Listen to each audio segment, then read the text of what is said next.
guys, what's up? It's Emily. Welcome back to my channel. If you're new here, I'm Emily. I am an actor, I'm a singer, I live in Brooklyn, New York, and I make a lot of book videos, which is probably why you're here today. And I also do some like more travel lifestyle type content as well. So if you like what you see, subscribe. Please subscribe to my channel. Help me. Help me help you, help me help you, help me help you, help me help you. Help. Anyway, I wanted to do an end of the year book tag because I believe that Destiny Sidwell, she had her Instagram followers ask her questions and then she compiled this end of the year book tag, I believe, which a lot of other booktubers have done since. So go check out her channel. She's so cute, so amazing. Yeah, let's just get into this book tag. I have most of the books here. Some of them were Kindle books or I've lent out since I've read them. So the first question is, what was an underdog book? I would say Liz Caron's Knight's Edge. I absolutely loved this book. It went by so fast. It's like Mommy Dearest meets Vampire Diaries. This girl's mom is a vampire and she like feeds off of her daughter, and it's a whole big secret, and the daughter doesn't really like live a normal life. They're not called vampires in the book. They're called, it's a longer name, but it starts with Sarah, so they're called Sarahs for short, and basically it's like a disease. It's kind of treated almost like COVID in the book. They have all of these like Sarah treatment centers and quarantines and like curfews in effect. This girl's life is they really can't know that her mom is a Sarah, because otherwise she'll get put into one of these treatment centers and who knows what happens there, kind of a thing. I think it's a really creative world. The main character is just the voice is so strong and like you really care about her. And I think it goes back and forth between two time periods, one when she was younger and present day time. Liz has the sequel to this coming out called First Light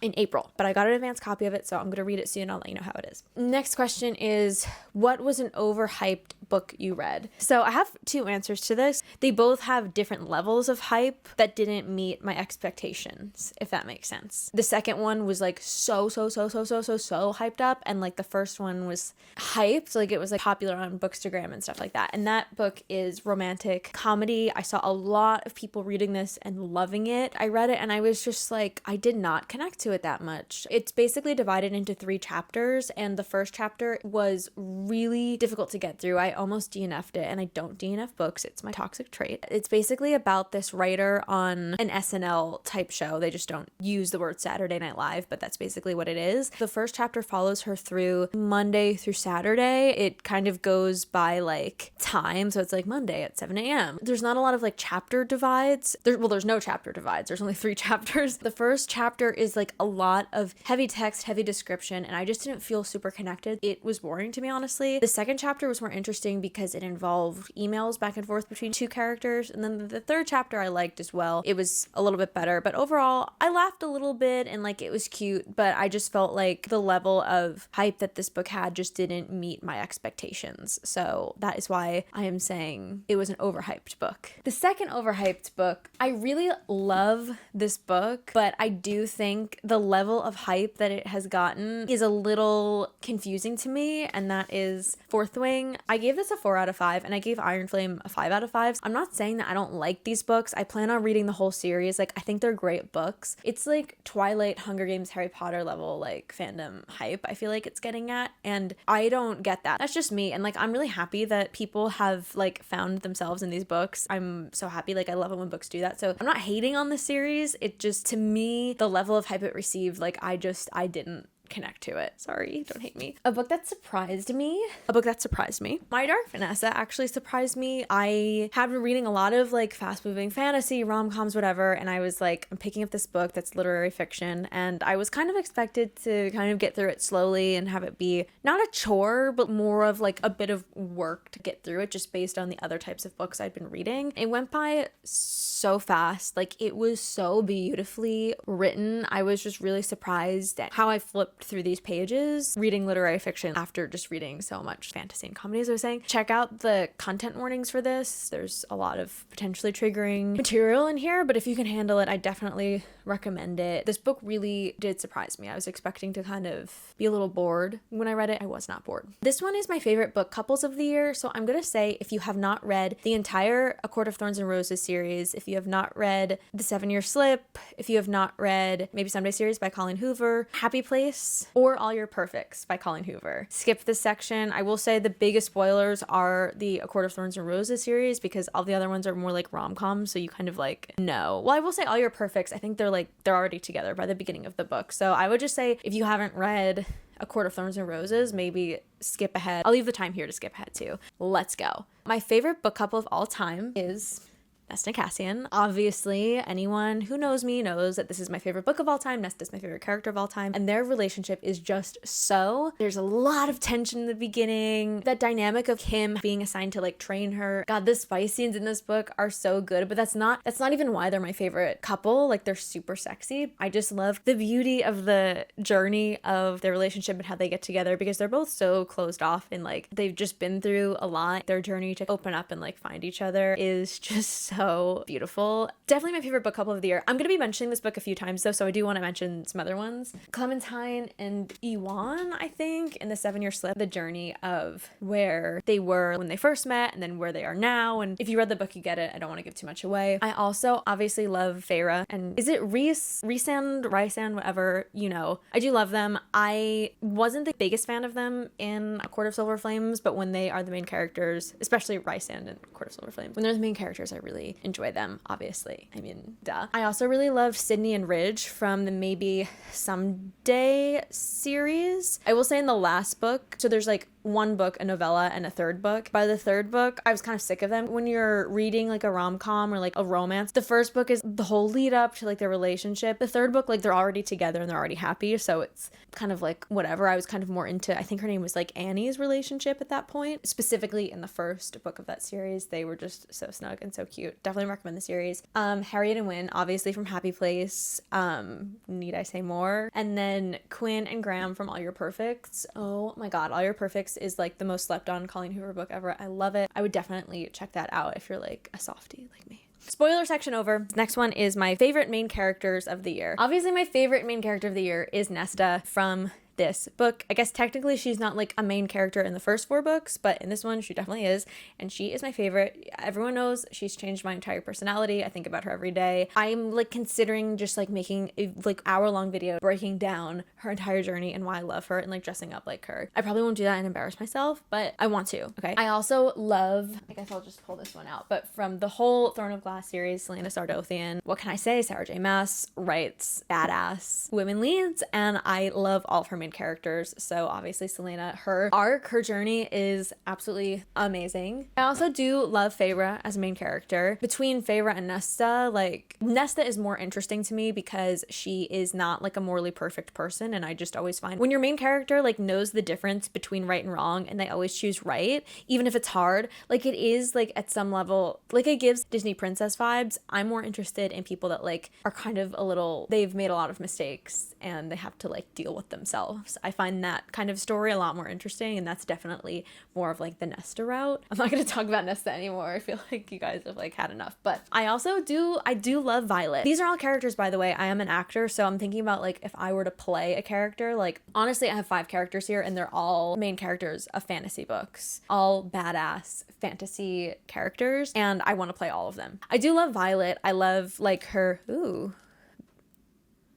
my 4th main book should be my Bounce, honestly. Anyway, yeah, I do love Violet. I love her arc and the person she is in the beginning of the first book versus the second book. It's been a journey. I think her arc is a little unrealistic, but I feel like they all kind of are in fantasy books in a way. They're just not dead because they're the main characters. That's kind of the vibe that these books give, but I don't really care. It's fine. And then I also really loved Payton, I think is how you say it, and Powerless. Also another badass. Not quite as badass as the previous 4 that I've mentioned, but still a badass, and this book is great. I definitely recommend it. I'm really excited to read Reckless next year. My favorite author that I discovered this year is obviously Sarah J. Maas. I read all of A Court of Thorns and Roses for the first time this year. Obviously discovered Nesta, which was like a huge life-changing moment. I read almost all of the Throne of Glass series. I still have Kingdom of Ash left to read. I have the 2 Crescent City books that are out on my TBR, which I still have to read, and I'm hoping to get them read by January. By the time the 3rd one comes out, I probably won't. I'll probably read it in like February, March, but that is my goal. Sarah J Maas just writes these outstanding characters, both men and women. I just love the worlds she creates. I love her found family dynamics. All of her supporting characters are really strong. Anytime Sarah J Maas introduces a new character, I'm just like, there they are. I know exactly who this person is. I remember Nesta. She's in 5 minutes of the first book, and I immediately was just like, I know who that is. That is my character. That's my bitch. And that's what I love about Sarah J Maas. And I definitely plan on like rereading all of these books that I've read this year by her at some point in the future. What is the happiest book that I read this year? I don't read a lot of like super like happy books, but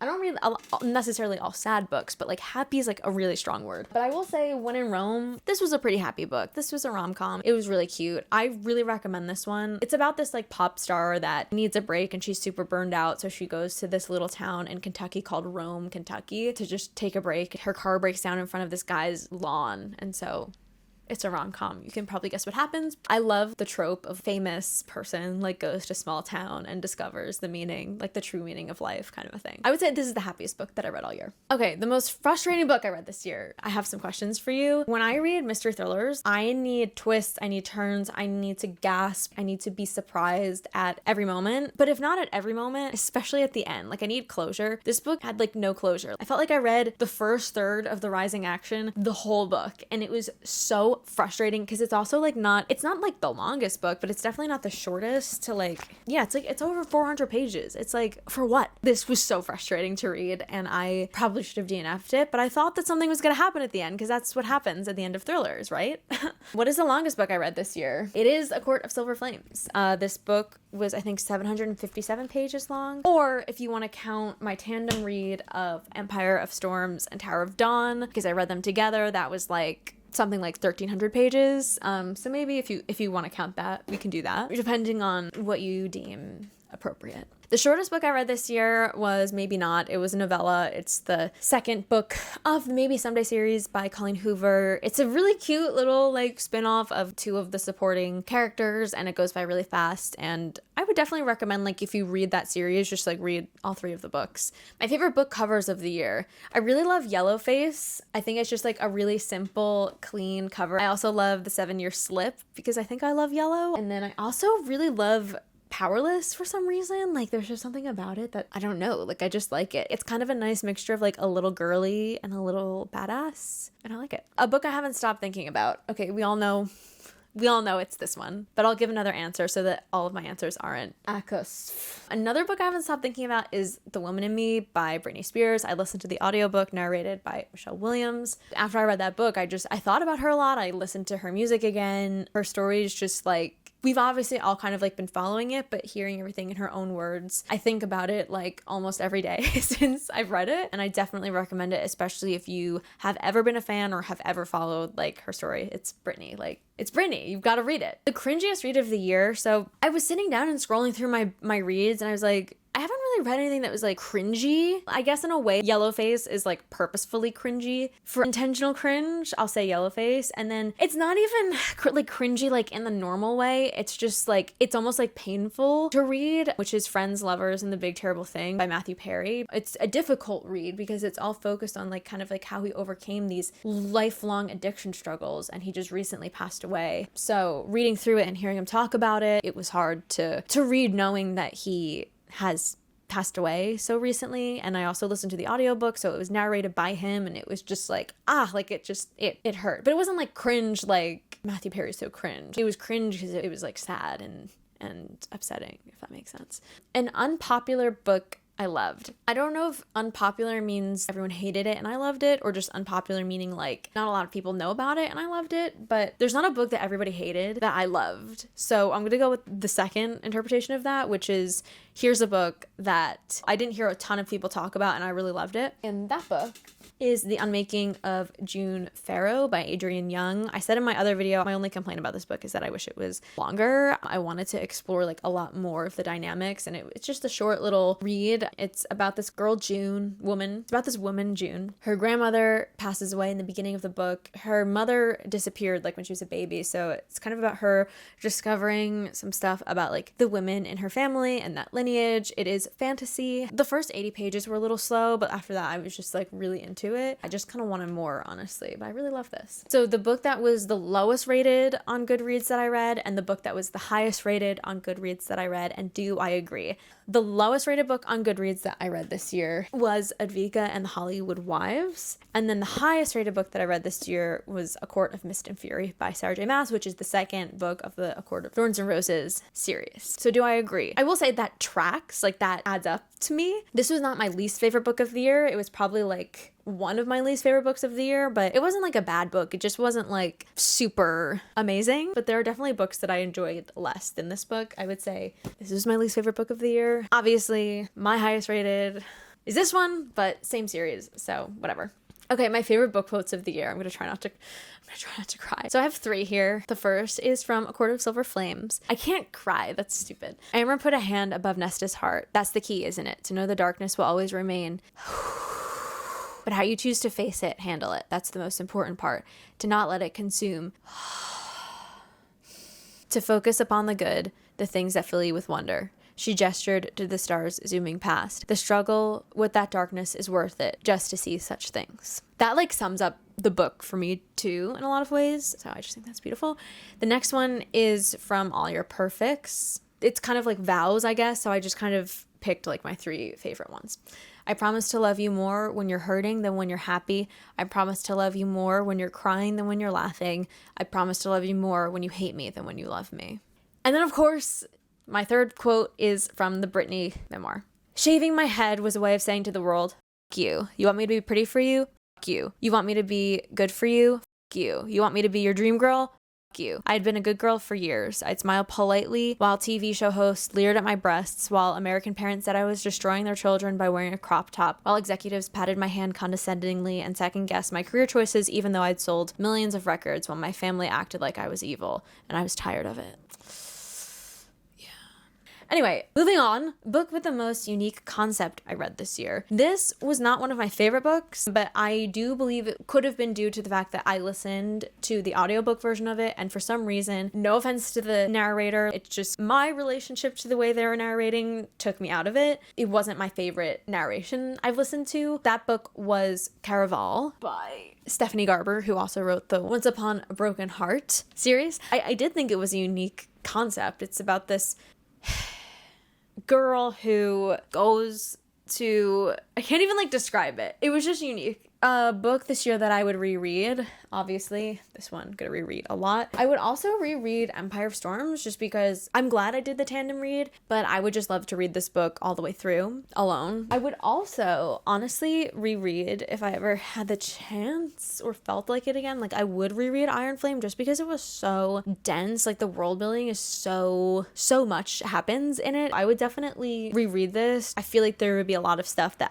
not like super important stuff, but definitely stuff that I missed the first time reading it that I might pick up the second time. And then my Goodreads reading goal reflection and 2024 reading goal. So 2022 was the year that I got back into reading, and my goal for that year was 52 books in a year. So that's a book a week, and I just hit that. And then I was like, you know what, next year I'm gonna have the same goal because I don't want to have like an unattainable goal, not meet it. Like I'd rather continue on this path, set the same goal for myself, but just read different types of books. A goal of mine was to get into fantasy, which I did, so I just kept the same reading goal. This year I surpassed my reading goal, so it was 52 books. I've read so far, I haven't surpassed it by that much. I've read 54. My Goodreads says 53, but I read one of my friends' novels that they haven't put out yet, so I am counting that. It was a full book and it was amazing. I'll probably get to a little below 60. It's December 18th. Right now I have surpassed my reading challenge, which I'm really happy about because I also like read a lot of very long books this year, like books that are over 500, 600, 700 pages to meet my reading goal and surpass it, and also just be reading like longer books. I'm happy about that. I went through like a time period where I was reading those longer books and I was actually like kind of falling behind. Like I was like consistently 4 or 5 books behind my reading goal, but then I caught up. Even in the past like few months, I've been feeling more momentum because I've been going back and forth between genres. When I first started reading fantasy, I read all of ACOTAR in a row, and then I read all of Throne of Glass in a row. It was a lot. It kind of slowed me down a bit. I think it's important, at least for me, to have some palate cleansing books in between. I think I'm thinking about it because I've also been introducing myself to audiobooks. So like right now I'm actually reading for the first time The Invisible Life of Addie LaRue, which I can't believe it's taking me this long to read. It was available on my Libby now as an audiobook, and I have the hard copy. I've just been like going back and forth, and I've also just been reading, like I'll have a hard copy of a book and then I'll be listening to another book on audio. Spotify has audiobooks now, so that's also been helping. My goal next year, my like pseudo goal, is 2 books a week. Some weeks that's just not feasible, like with my work schedule and stuff. So instead of making my goal like 104, I think I'm gonna make it 75. So like there'll be some weeks where I read more and then some weeks where I read just at least 1 book. The next question is, what would you prioritize in your 2024 reading year? So I want to keep reading the fantasy series that I'm still kind of like catching up with, like Cruel Prince, Once Upon a Broken Heart, Crescent City, finishing Throne of Glass, all of that stuff. I want to continue getting caught up on like the big series so that I'm ready for their new releases, which I talk a lot about in the 2024 release video that I put out. So check that out. There's a lot of fantasy series that have new books coming out this year. So my goal is to kind of like get caught up and read the new books. I'd like to read a little bit more nonfiction next year than I read this year. I think last year I read a decent amount of nonfiction, more like in the self-help category, but I think this year I want to read more nonfiction that might be like a little bit more political based, sociology based, like that kind of thing. I would also like to read more literary fiction. I feel like I've been straying from that genre a little bit and I want to get back on it because I feel like with literary fiction, it either like really clicks with me or it really doesn't, but there's so much good literary fiction out there that I do want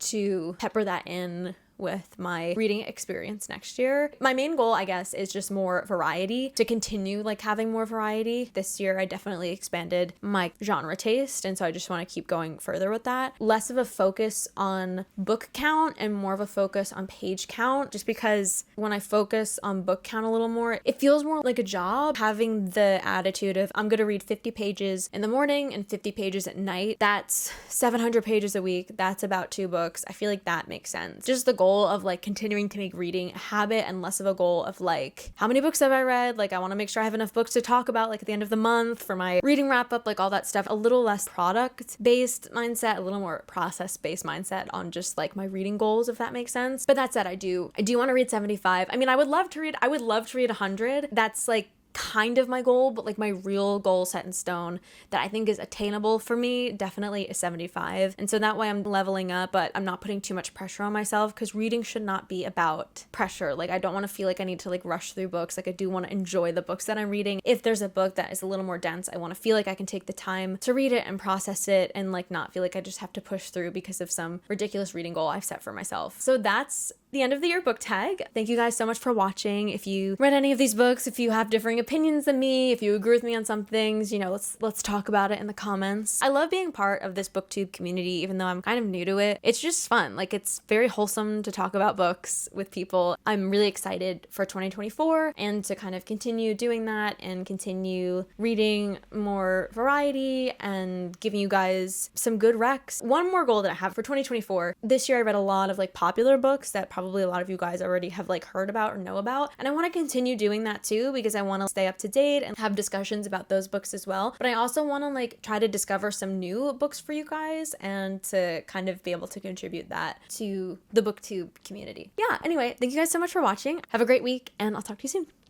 Bye.